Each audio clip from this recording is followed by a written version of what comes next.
बच्चों नमस्कार। सफर की हद है वहां तक कि कुछ निशान रहे, चले चलो जहां तक आसमान रहे। ये क्या कदम उठाए तो आ गई मंजिल, मजा तो जब है जब पैरों में कुछ थकान रहे। बच्चों, मैं आज आपको इंग्लिश स्पीकिंग कोर्स में मस्ट हैव का इंटरोगेटिव नेगेटिव सेंटेंस पढ़ाने जा रहा हूं। जैसा मैंने बताया है, मस्ट हैव का प्रयोग प्रेजेंट टेंस में उस स्थिति में किया जाता है जब पास्ट टेंस की इंसिडेंस यानी घटना का वर्णन होता है। जब प्रेजेंट में पास्ट टेंस की घटना का वर्णन होता है, हुआ होगा, हुई होगी, हुए होंगे, होगा होगी, होंगे शब्द आते हैं वाक्य के अंतर में, तो वहां हम मस्ट हैव का प्रयोग करते हैं। लेकिन बात अवश्यम भावी या पक्की होनी चाहिए और अवश्यम भावी शब्द की अंग्रेजी नहीं लगाते। ये सब मैंने पिछली वीडियो में बार बार पढ़ाता चला आ रहा हूं, समझाता चला आ रहा हूं, आपको एक बार पुनः रिवाइज कर।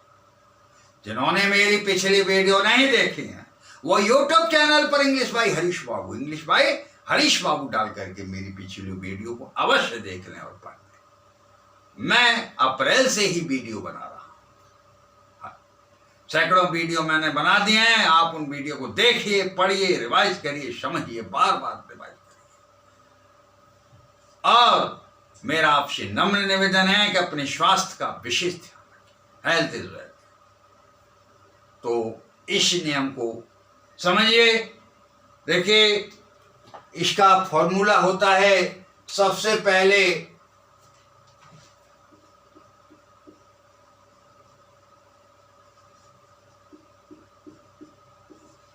Interrogative word plus must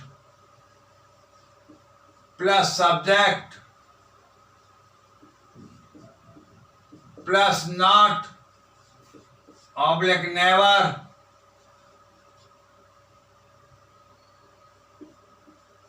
plus have plus be third plus object plus extra plus question. सभी बच्चे इस फॉर्मूले को लिख लीजिएगा।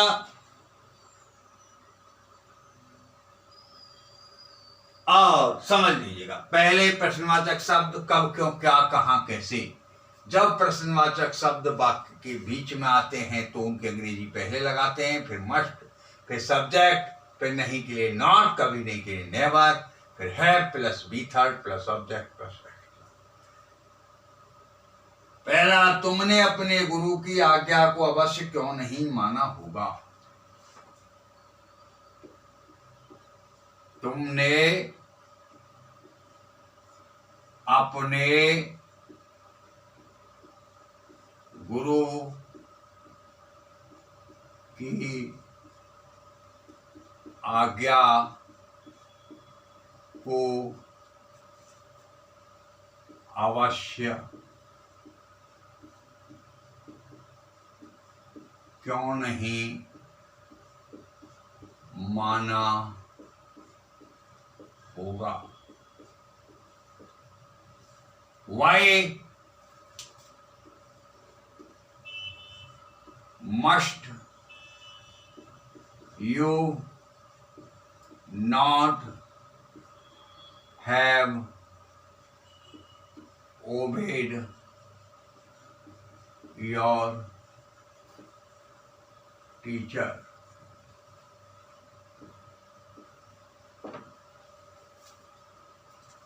Why must you not have obeyed your teacher? तुमने अपने गुरु की आज्ञा को अवश्य क्यों नहीं माना होगा। अगला, दीपू ने तुम्हें पत्र अवश्य क्यों नहीं लिखा होगा। दीपू ने तुम्हें पत्र अवश्य क्यों नहीं लिखा होगा।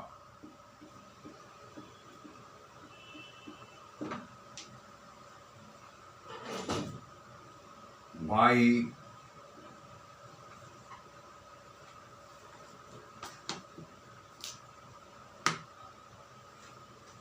must Deepu not have written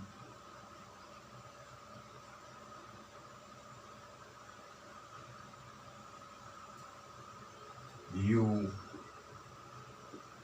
a letter?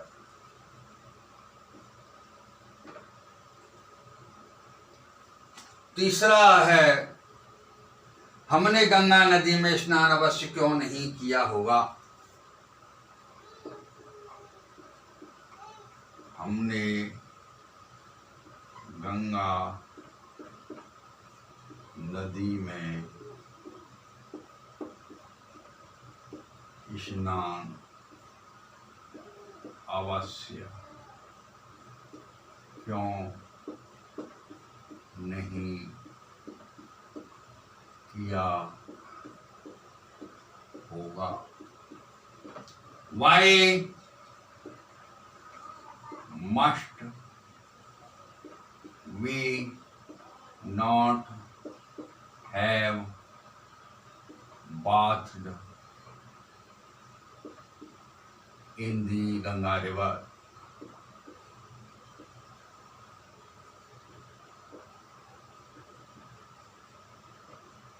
समझ में आ रहा बच्चों? तुमने विक्रमादित्य का नाम अवश्य क्यों नहीं सुना होगा। तुमने विक्रमादित्य का नाम अवश्य क्यों नहीं सुना होगा।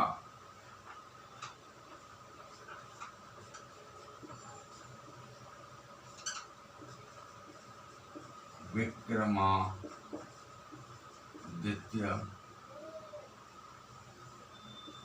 का नाम अवश्य क्यों नहीं सुना होगा।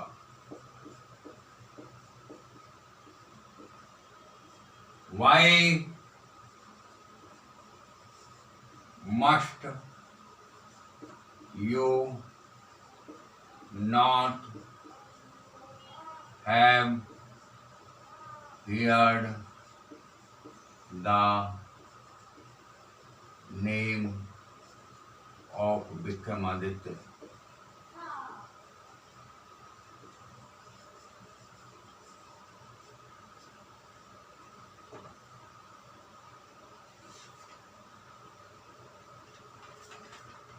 अशोक ने तुमको अपनी बहन की शादी में आमंत्रित क्यों नहीं किया होगा।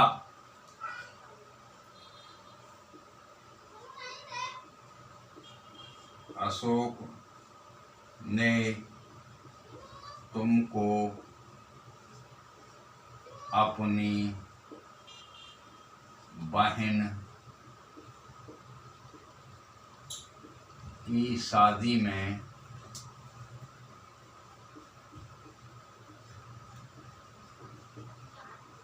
आमंत्रित क्यों नहीं किया होगा। Why must Ashok not have invited invited you in the marriage of his sister?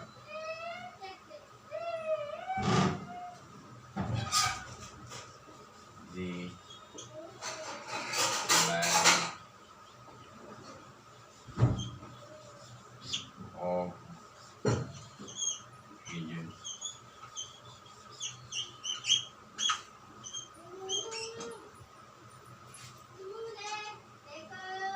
Why must Ashok not have invited you in the marriage of his sister? बच्चों, इन सब वाक्यों को आप सब अपनी अपनी फेयर कॉपी में लिख लीजिएगा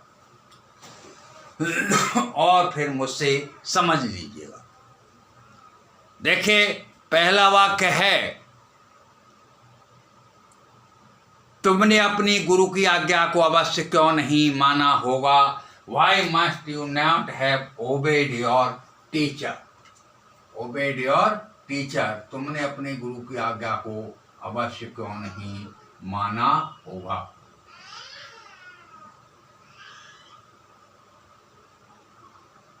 समझा।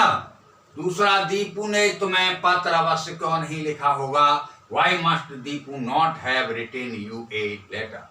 तीसरा, हमने गंगा नदी में स्नान अवश्य क्यों नहीं किया होगा। Why must we not have bathed? Bath का third form bath in the Ganga river. समझा रहा है। चौथा, तुमने विष्णुमंदिर का नाम अवश्य क्यों नहीं सुना होगा। Why must you not have heard the name of विष्णुमंदिर? पांचवा, अशोक ने तुमको अपनी बहन की शादी में आमंत्रित क्यों नहीं किया होगा। Why must Ashok not have invited you in the marriage of his sister? इन सब ट्रांसलेशंस को आप लिख लीजिएगा, समझ लीजिएगा और उनकी प्रैक्टिस कर लीजिएगा, क्योंकि practice makes a man perfect. और बच्चों, इस मेरी वीडियो को आप ज़्यादा से ज़्यादा सब्सक्राइब और शेयर करें। बस इन्हीं शब्दों के साथ थैंक यू। जय हिंद, जय भारत।